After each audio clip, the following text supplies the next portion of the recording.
que tú pongas en los labios de esa unción, ese denuedo, Señor, para predicar tu palabra esta tarde. Señor, queremos escucharla, la anhelamos, Señor, queremos que sea parte de nuestras vidas, queremos que nuestro corazón, Señor, practique y nuestro espíritu, Señor, sea lleno de tu palabra, que tu palabra sea, como lo dice la misma, Señor, lumbrera nuestro camino, lámpara para nuestros pies, Señor. Queremos, Padre Celestial, recibirla esta tarde con gozo, con un corazón, con una tierra fértil, Señor, que pueda dar fruto en su tiempo, Señor. Gracias por esta palabra de antemano. Sabemos que está ungida, que está lista, Señor, preparada por ti, Señor. Bendice a nuestro hermano en el nombre de Cristo. Puede tomar asiento. Los niños pasan a sus áreas y todos, por favor, pasen aquí en medio, por favor. Y quisiera pedir otro favor al hermano Max, a ver si nos bajan el pintarrón con algunos marcadores y el borrador también. Quiero comenzar hoy con una serie que yo ya quería comenzar aquí en la iglesia, especialmente para que sea grabada esta serie. Nada más que estaba esperando que terminara esta misma serie que yo estaba compartiendo en la casa de ustedes. Viernes estaba compartiendo esta serie y el viernes pasado la terminé. Esta serie fue de la profecía de Daniel y Apocalipsis. Así que yo quiero comenzar en esta tarde con el estudio de Daniel y de Apocalipsis. A los que les gusta levanten la mano y los que no les gusta no la levanten. No, pues, ¿a poco, verdad? ¿A poco les gustó la idea? Bueno, a los que no les gusta vamos a orar por ellos. Gracias, hermano. En este estudio, gracias, a ver si le podemos borrar. En este estudio voy a hacer lo más explícito, especialmente con respecto a las láminas que presentemos, porque vamos a presentar algunas láminas, y lo que sucede es que cuando se graba una clase que tiene láminas, siempre el que escucha, bueno, recibe lo que esté escuchando, pero no está viendo las láminas. Entonces a mí me ha tocado estudios que yo oigo y pues ¿qué es esta lámina? Pues ¿qué venía en esa lámina? ¿Quién sabe? Pero aunque vamos a utilizar láminas, vamos a explicarlas de una manera que queden bien claro. ¿Está listo? Bueno. Vamos a abrir la Biblia en el profeta Daniel. Profeta Daniel, gracias, hermano. En el capítulo 1. Profeta Daniel, capítulo 1. El hermano Mario les va a pasar unos cuadernos para que no tenga excusa que no tienen que anotar. Así que usted ya va a tener que anotar, porque me gusta que los que tomen las enseñanzas tomen nota, porque mire, no es por el hecho de que usted pudiera tener más tarde algún examen, es por el hecho de que usted va a tener material para que usted vaya y repase todo esto. Amén. Bueno, levante las manos los que no han visto completo el estudio de Daniel y Apocalipsis, por favor. Levanten todas las manos que no han visto Daniel y Apocalipsis. Bueno, eso me da más gusto, ¿verdad? Porque entonces le voy a dar una clase o una serie. Todos los domingos en las tardes vamos a utilizarlos. Si el Señor mueve diferente, bueno, en ese domingo en la tarde vamos a tener otra cosa. Habíamos visto el panorama del Nuevo Testamento y llegamos hasta las cartas de Pedro. Las únicas que nos faltaron fueron las cartas de Juan. El Señor movió de una manera diferente y ya las cartas de Juan no tocamos. Pero en lugar de reiniciar o continuar con las cartas de Juan, yo quiero brincar al libro del Apocalipsis. Pero para que usted vea el libro del Apocalipsis y le entienda más, usted tiene que ver este libro profético que se llama, ¿cómo se llama? Daniel. Todos los nombres, mire, este es un nombre, claro, en español, el sonido es en español, Daniel, y es un nombre que viene del hebreo. El nombre original está en hebreo y el nombre original propiamente es Daniel. Todos los nombres que su terminación es el en hebreo, usted va a conocer que la terminación el quiere decir Dios. Toda la terminación, así que todos los nombres que estén formados con las terminaciones el son nombres compuestos. Dígame un ejemplo, aparte de Daniel: Ezequiel, Joel, Miguel, Samuel, Miel, todo eso, ¿verdad? Los que terminan en el quiere decir que su terminación quiere decir Dios, Dios. Ahora, ¿qué quiere decir Dan? Daniel. Dan quiere decir juez o juicio. Dan, juez o juicio. Entonces, Daniel quiere decir Dios es mi juez. De todos los nombres de la Biblia, este es el nombre que más me gusta a mí. Daniel. Dios es mi juez. Yo quiero que abra su Biblia en el capítulo 1, en el versículo del 1 al 3, del 1 al 2. ¿Lo tiene? Se hace. En el año tercero del reinado de Joacim, rey de Judá, vino Nabucodonosor, rey de Babilonia, a Jerusalén y la sitió. Y el Señor entregó en sus manos a Joacim, rey de Judá, y parte de los utensilios de la casa de Dios, y los trajo a tierra de Sinar, a la casa de su Dios, y colocó los utensilios en la casa del tesoro de su Dios. Y dijo el rey Aspenaz, jefe de sus eunucos, que trajese de los hijos de Israel, del linaje real de los príncipes, muchachos en quien no hubiese tacha alguna, de buen parecer, enseñados en toda sabiduría, sabios en ciencia y de buen entendimiento, e idóneos para estar en el palacio del rey, y que les enseñara las letras y la lengua de los caldeos. ¿Cuál era la lengua de los caldeos? Bueno, la lengua de los caldeos era la que se hablaba pues en Caldea, ¿verdad? La lengua de los caldeos era la que se hablaba en la región de los caldeos. Babilonia estaba aquí, estaba entre los ríos Tigris y Éufrates. Aquí en el área de Mesopotamia era el área de los caldeos. Actualmente Babilonia, o lo que fue Babilonia, estaba localizada en lo que hoy es el país de Irak.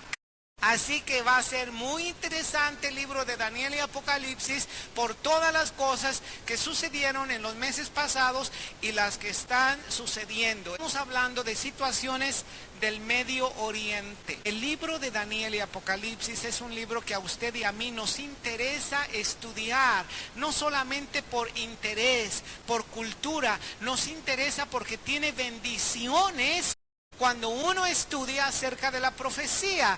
El libro de Daniel es como la introducción para el libro de Apocalipsis. ¿Sabe que las batallas más importantes se han generado y se van a generar y se siguen generando ahí en el Medio Oriente? Y ahí precisamente en el Medio Oriente, en la afluencia de los ríos Tigris y Éufrates, hay un pedacito aquí que actualmente es el país de Kuwait.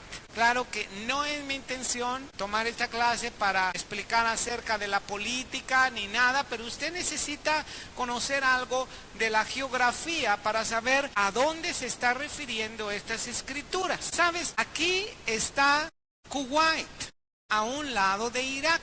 Irak es la ubicación actual de lo que anteriormente era Babilonia, y por eso el presidente Hussein, cuando él comenzó pues a querer seguir en sus planes, él mismo dijo que él era la reencarnación actual del rey Nabucodonosor, y uno de sus planes era reedificar Babilonia. Bueno, a muchos les pareció muy extraño, pero cuando tú te metes en la historia de Daniel, tú vas a conocer la historia de Babilonia y vas a saber muchos planes que el Señor tiene. Sabes que aquí en este pedacito de Kuwait, aquí estaba localizado el paraíso terrenal, el paraíso de Dios. científicos han visto a través de satélites algunos ríos, algunos cauces de ríos que actualmente ya no existen y que pertenecen precisamente a los ríos que el libro del Génesis menciona, donde estaba localizado el paraíso. Así que usted me dirá o no si es interesante desde cualquier punto de vista que nosotros estudiemos el profeta Daniel. También el profeta Daniel es una introducción, como ya dije, a la profecía del Apocalipsis. A muchos les parece que la profecía del Apocalipsis es muy difícil y por eso no la estudian. Y en la mayoría de los lugares donde tú vas, casi no dan el estudio de Apocalipsis. ¿Por qué? Porque se hace muy difícil. Bueno, cuando tú estudias primeramente Daniel, vas a observar que el libro del Apocalipsis te va a hacer mucho más claro. La profecía de Daniel comienza diciendo que había un rey que se llamaba Nabucodonosor. Muchos nada más le dicen Nabucco. Creo que hasta hay una ópera que se llama Nabucco, ¿verdad? Nada más por no decir el nombre completo, Nabucodonosor, porque es un poco largo. Bueno, Nabucodonosor fue un rey que prosperó mucho y a través de su vida el Señor tiene una enseñanza para ti y para mí hoy en día.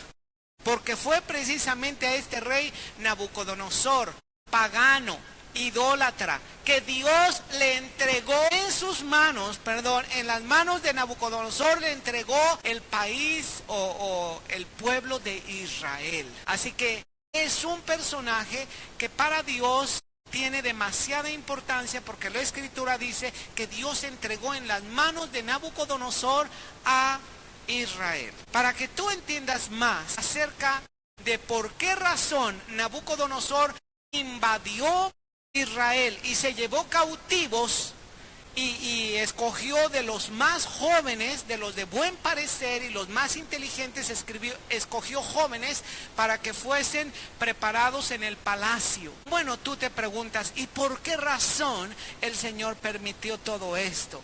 Vamos a hacer un poco de historia. Vamos a ver qué es lo que sucedió a través de estas láminas. Mira, tú tienes primeramente en esta lámina, la lámina que corresponde a la creación, al principio.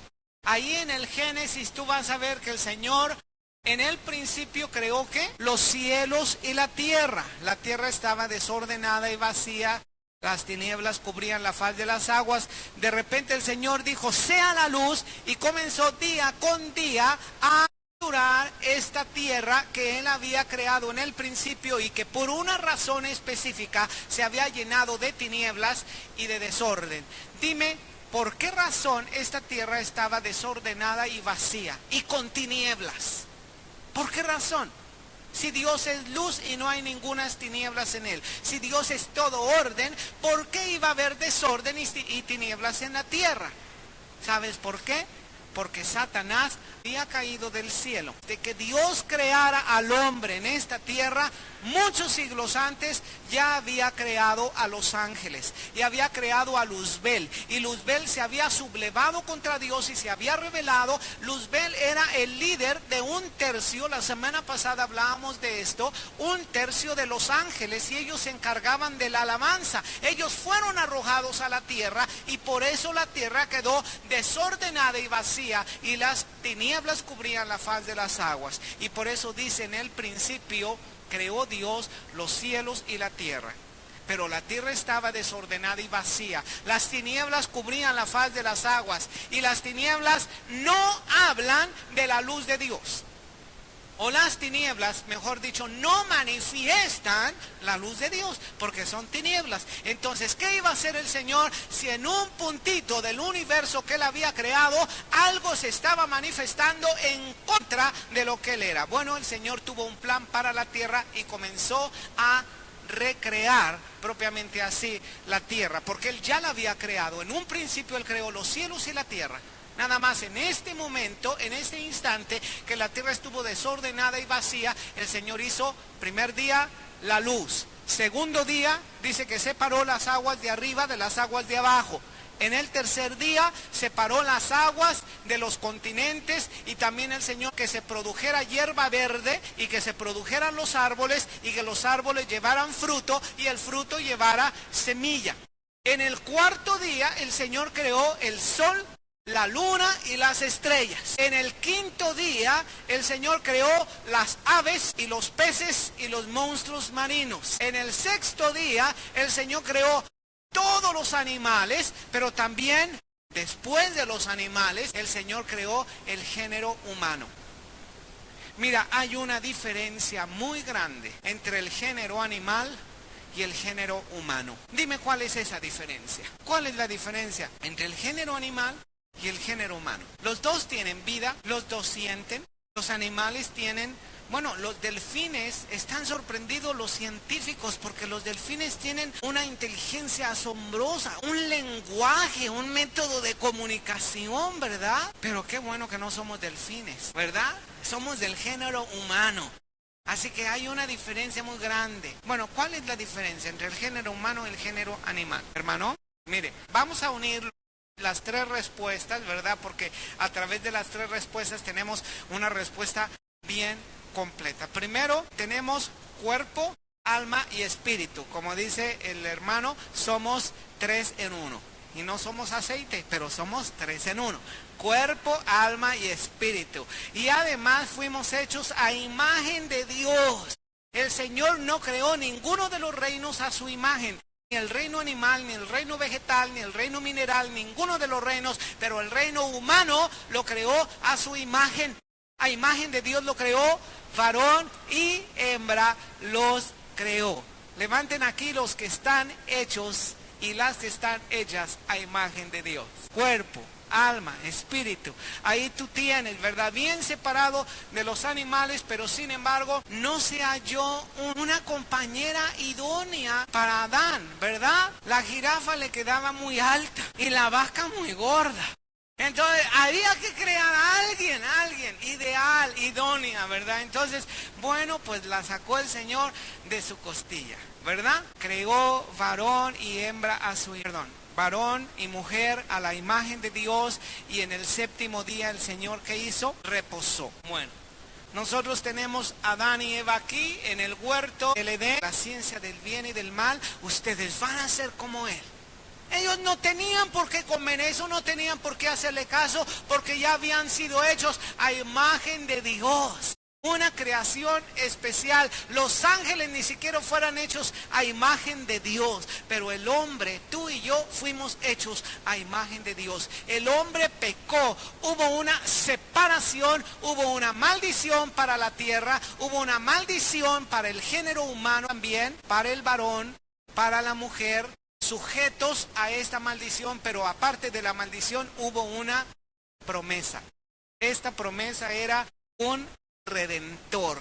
Iba a venir un redentor que comprara por precio al género humano, que le restableciera esa comunión perfecta que tenía con Dios y que le restaurara de toda la gloria. Ese que nos lo ha restaurado es el Señor Jesucristo. Amén. Yo quiero, porque creo que es el tiempo, hemos venido hablando de la autoridad del creyente, hemos venido tocando todos estos puntos. Yo creo que es exactamente el tiempo cuando nosotros debemos compartir Daniel y Apocalipsis para entender perfectamente los planes del Señor, los planes que Él tiene. Mira, muy pronto el Señor Jesucristo viene por su iglesia, ¿verdad?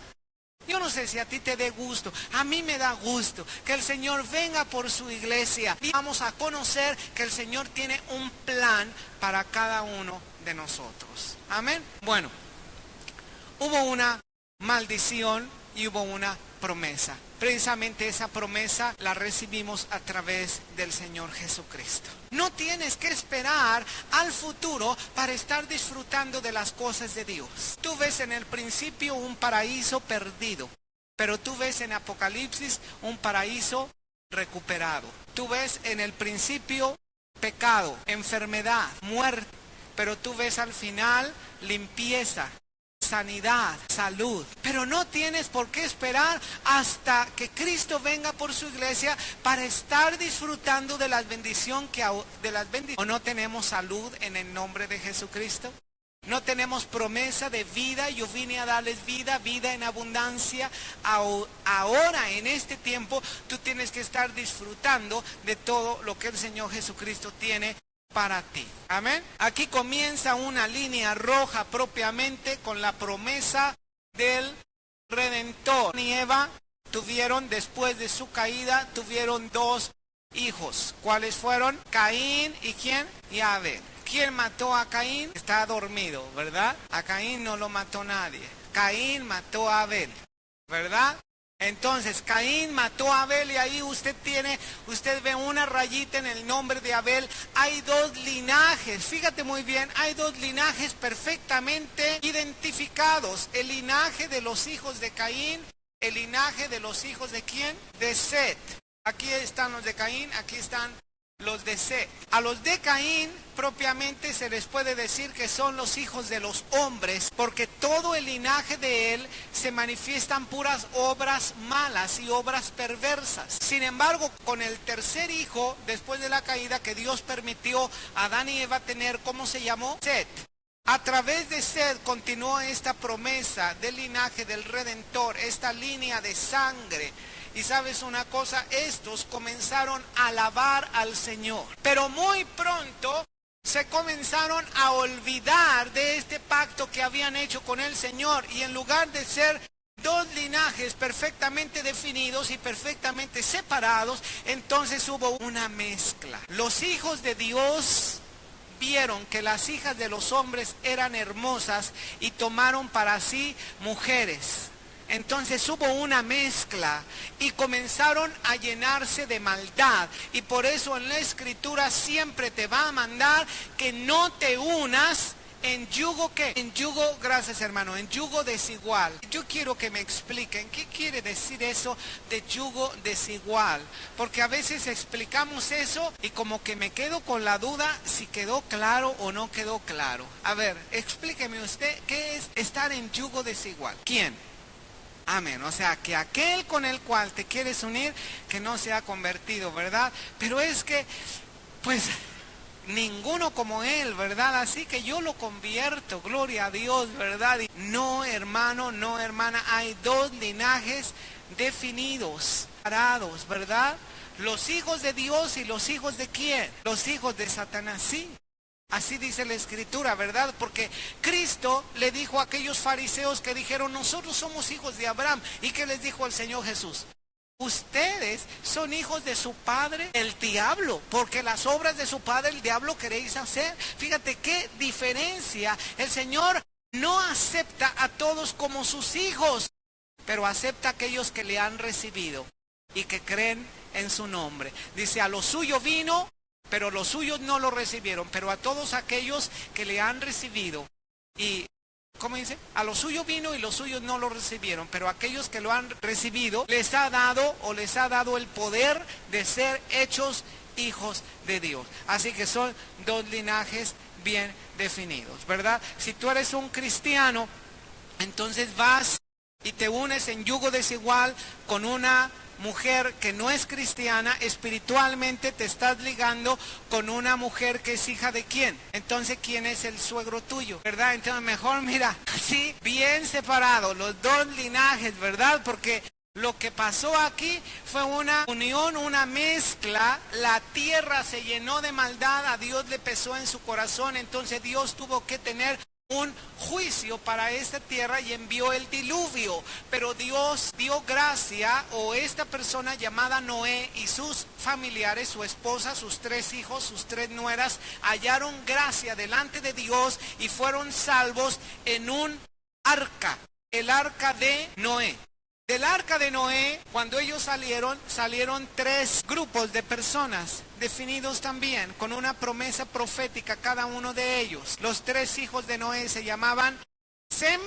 En esta lámina están todas las naciones que formaron cada una de esas tribus. Por ejemplo, los hijos de Cam formaron la tribu de Cus, de Mizraim, de Fut y de Canaán.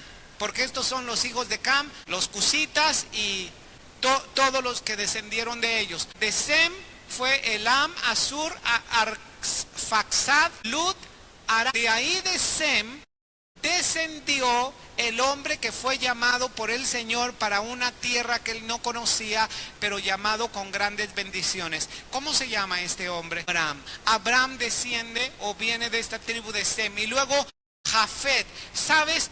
Que nuevamente los hombres se integraron, se fundieron, eran una sola lengua, una sola nación, tuvieron un solo propósito: edificar una torre que llegara hasta el cielo. Y el Señor vino y confundió las lenguas de ellos. Así que no pudieron continuar la obra adelante. Que los albañiles que estaban construyendo esta obra, pues no entendían la lengua de su compañero. Así que tuvieron que unirse, ¿verdad? Como este juego que jugamos a veces, donde hacemos varios sonidos y cada quien tiene que hallar aquel que está produciendo su mismo sonido. Asimismo se integraron en su propio idioma, en su propia lengua, y poblaron la tierra. Nosotros vemos aquí la línea de sangre siguiendo a través de ¿quién? De Sem. Vamos a ver la siguiente lámina, por favor. Aquí tenemos a Sem, ¿verdad? Ellos fueron a Ur de los Caldeos, de donde estaba la familia de Abraham. Ahí el Señor en Ur de los Caldeos, ¿te acuerdas acerca de Caldea? ¿Dónde estaba Caldea? Aquí. De aquí salió Abraham, fíjate bien. De aquí precisamente, de esa zona. Ahí está Ur de los Caldeos. De ahí llamó a Abraham y lo llamó para salir de esa tierra. Este fue el llamamiento de Dios a Abraham. Abraham, sal de tu tierra y de tu parentela, tierra que yo te mostraré. Corta de ti con ese terreno. Yo no tengo un plan para ese territorio en tu vida. Yo tengo algo diferente. A través de Abraham vino el pueblo de Israel. Y mira qué contraste. Ellos fueron llevados cautivos de donde Abraham había sido llamado y había salido. Él salió de los caldeos y ahora los israelitas fueron llevados cautivos con los caldeos. ¿Sabes por qué? Porque ellos no supieron vivir en el pacto que el Señor les había ordenado. El Señor les había prescrito que ellos no tuvieran idolatría. Fue uno de los pecados, el pecado principal por el cual Israel fue llevado cautivo, precisamente a la cuna, a la matriz de la idolatría, de donde el Señor había tomado a Abraham, que fue el padre de todos los israelitas, el que había tenido esa promesa del Señor, lo tomó, lo llevó. Pero ahora todo el pueblo de Israel se vino otra vez ahí. ¿No te parece? ¿No te parece que muchas veces los cristianos actuamos de la misma manera? El Señor nos saca de una situación y nos lleva con una promesa, pero muchas veces el cristiano no se mantiene en esa promesa, no se mantiene creyendo en la palabra del Señor. Y si no sabe vencer eso, un día va a volver nuevamente a ese lugar donde comenzó. ¿Cuántos quieren continuar adelante en lugar de devolverse? Este servicio empezaba con este canto: Dios no nos trajo aquí para volver atrás. Trajo aquí para volver atrás. A través de la experiencia de Daniel, de todos los israelitas, nosotros tenemos que identificarnos, porque todas las cosas que están escritas para nuestro ejemplo. ¿De dónde te sacó el Señor? ¿De dónde te sacó el Señor? Sigue adelante a la meta del supremo llamamiento de Dios en el Señor Jesucristo. De volver hacia atrás, ¿verdad? Recuerdo cuando los israelitas fueron sacados de Egipto. Ellos habían estado en cautividad, fueron a la tierra prometida. Y ahí en la tierra prometida pasaron por el desierto. Y los judíos comenzaron a pensar, a recordar las cosas que tenían antes. ¡Ay! Los pepinos, las cebollas, los ajos. Imagínate los ajos, las cebollas, les gustaba lo fuerte, ¿verdad? Mira, muchas veces así es el cristiano. En lugar de seguir adelante en tiempos difíciles, de mantenerse en la palabra del Señor, no, mejor se da una acordada de cómo yo pienso pienso que estaba mejor antes. No estabas mejor. Ahora si estás en Cristo, estás mejor. Amén. Bueno, aquí nosotros tenemos a Abraham, con 25 años tuvo a Isaac, pero el Señor comenzó a cumplir su promesa. De Isaac pasamos a Jacob, pero el Señor le cambió de nombre y en lugar de Jacob se llama Israel, ¿verdad? Israel tiene 12 hijos y cada uno de esos hijos forma una tribu. Estas son las 12 tribus de Israel que son, ¿cuáles? Ayúdenme. Rubén, Simeón, Leví, Judá, Isaacar, Zabulón, José, Benjamín, Neftalí, Gad y Aser. Y dime de dónde continuó la línea de la promesa de donde iba a venir el Salvador. ¿De cuál tribu? De la tribu de Judá. Por eso al Señor Jesucristo se le dice que Él es el león. ¿De qué? De la tribu de Judá. Todas las profecías que Israel dio a Judá eran profecías mesiánicas. En el libro del Génesis tú puedes ver una diferencia de muchos siglos, una diferencia de milenios, ¿verdad? Y ahí tú puedes ver la promesa del Señor Jesucristo a través de la tribu de Judá. Hemos aprendido una cosa hasta este momento. Lo que el Señor te promete, lo va a cumplir. Porque el Señor es un Dios que no miente. El Señor lo va a cumplir. No depende tanto de Dios. Depende de nosotros, de que lo recibamos. Después de la tribu de Judá, nosotros vemos que a través de José, ellos fueron a un país que se llama Egipto. ¿Recuerdas que uno de los hijos de Jacob era José? José tuvo unas visiones del Señor y a través de estas visiones que el Señor cumplió en su tiempo, pararon ahí en Egipto todo el pueblo de Israel. En ese tiempo eran solamente 70 personas. 70 personas fueron a Egipto y ahí en Egipto se multiplicaron. Se multiplicaron y duraron en Egipto 430 años. Y después de 430 años se encontraron en esclavitud. Pero las promesas del Señor son sí y son amén. Y nosotros tenemos a Moisés el libertador. Tenemos su nacimiento ahí en Éxodo capítulo 2. En el capítulo 3 de Éxodo nosotros vemos la experiencia de Moisés con la zarza ardiente o ardiendo. Ahí el Señor le da la visión y el mandato. El Señor envía 10 plagas sobre Egipto. Ellos son salvos del exterminio. Colocaron la sangre del cordero en los dinteles de las puertas. Después el Señor los libra de los egipcios. Cruzan el mar Rojo. Llegan al Sinaí. El Señor les entrega ¿qué? Les entrega las tablas de la ley. ¿Sí van anotando todo esto? ¿Sí? A 1000 por hora. ¿Sí? Bueno, entonces ahí tienen el cassette. Bueno, está Moisés. No, después puedo facilitarle las láminas y vamos a sacar una copia para todos los que asistan a la clase. Aquí tenemos a Moisés. Moisés que lleva al pueblo de Israel, los saca de Egipto a la tierra prometida.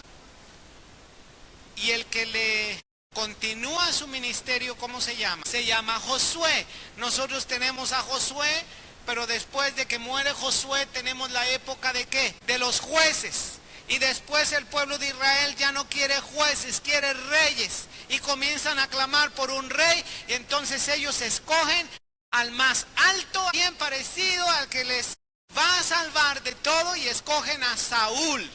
Y Saúl duró poco tiempo en su ministerio. El Señor elige a este joven llamado David. Un varón conforme el corazón de Dios. Él tuvo en su corazón a bien edificarle casa al Señor. Pero sabes, David era un hombre de guerra. Así que David no le edificó casa. El Señor le dijo, tu hijo me edificará casa. David tuvo un hijo llamado Salomón, ¿verdad?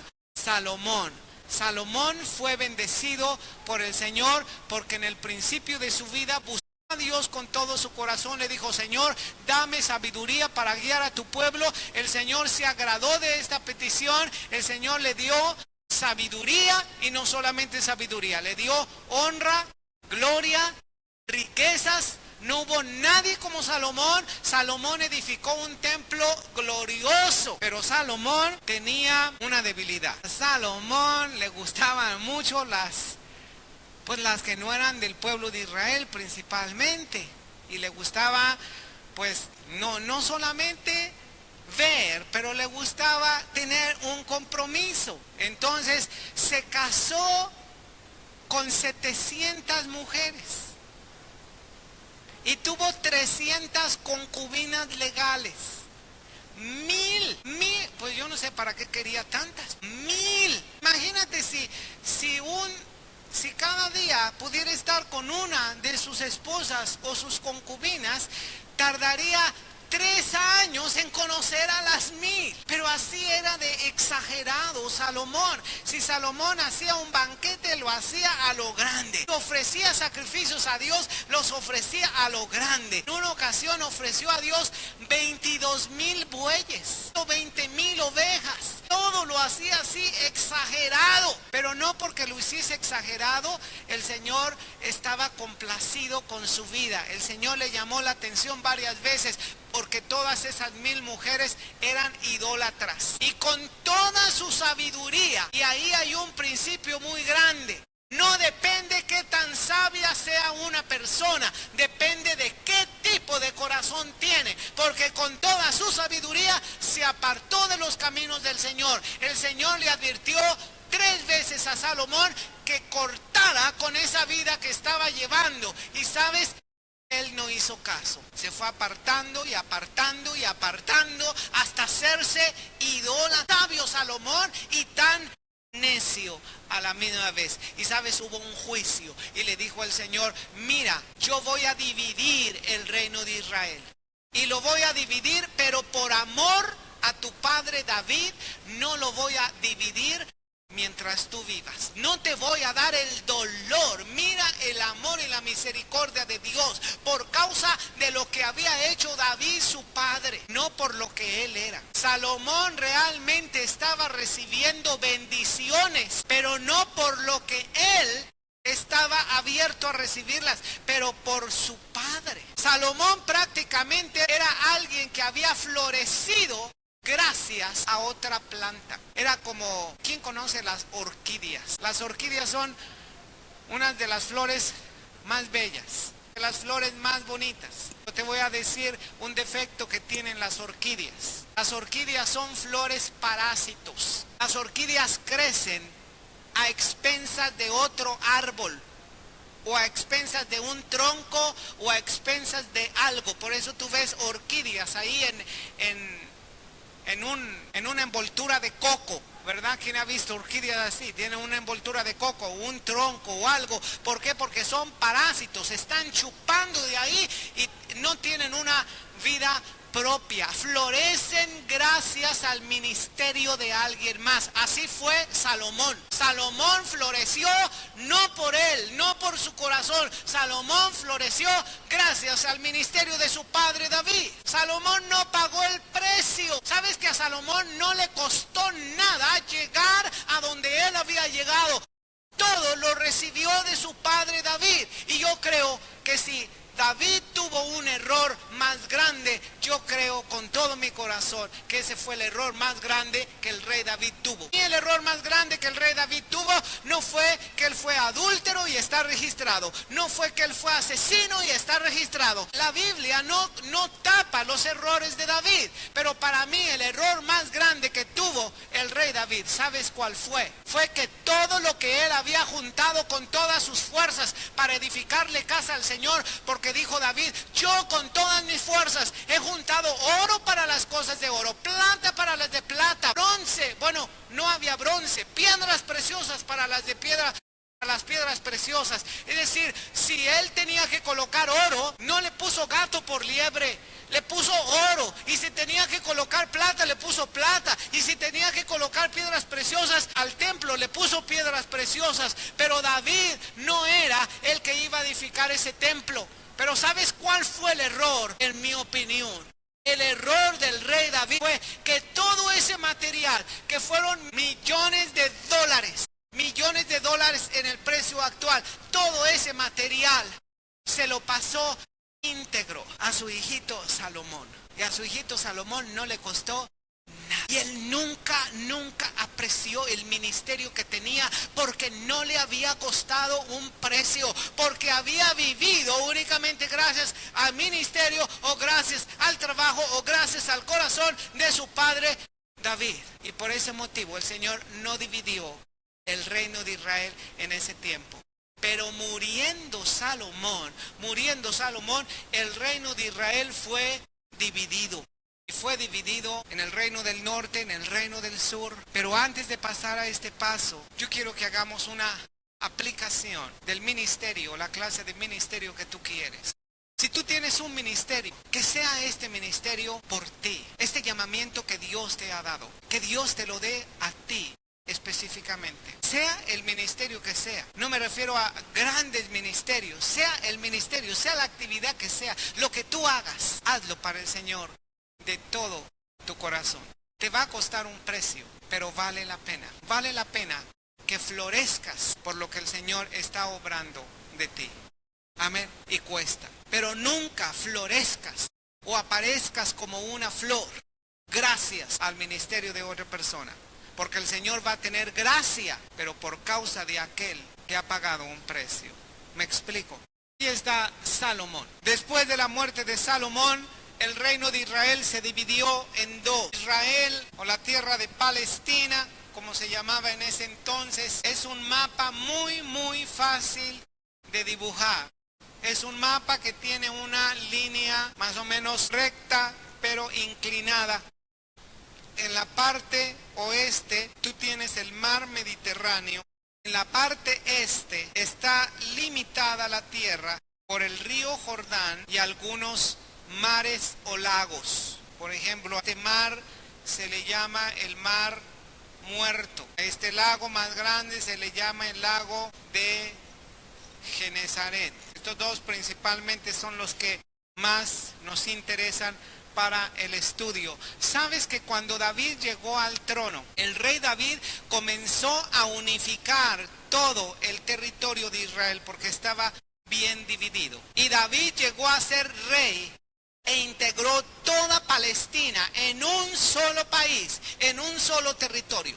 Cuando se lo cedió por herencia a Salomón, Salomón lo tomó también todo. El Señor prosperó grandemente a Salomón. Salomón construyó un palacio precioso, un templo enorme, pero el templo que a Dios más le interesaba, que era él mismo, estaba en ruinas. Al Señor le interesa un templo.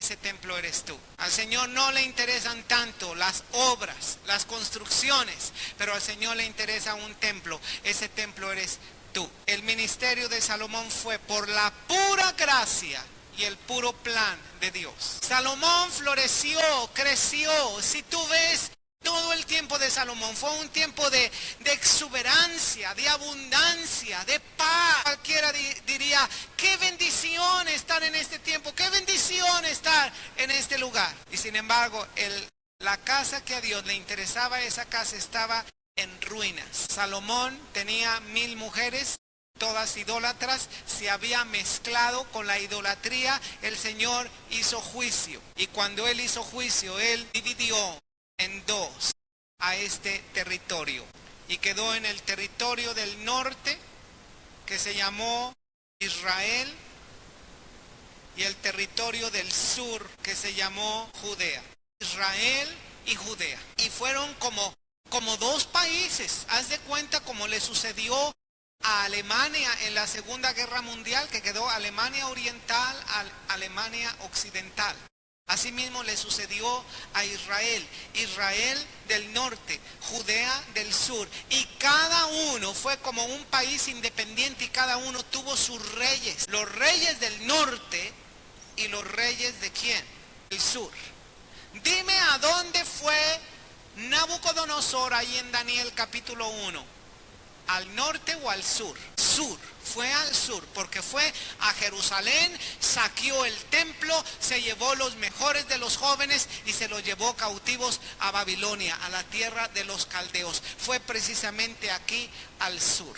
¿Por qué no fue al norte? Porque el norte ya había sido invadido por otra gran potencia, una potencia que había florecido antes de Babilonia.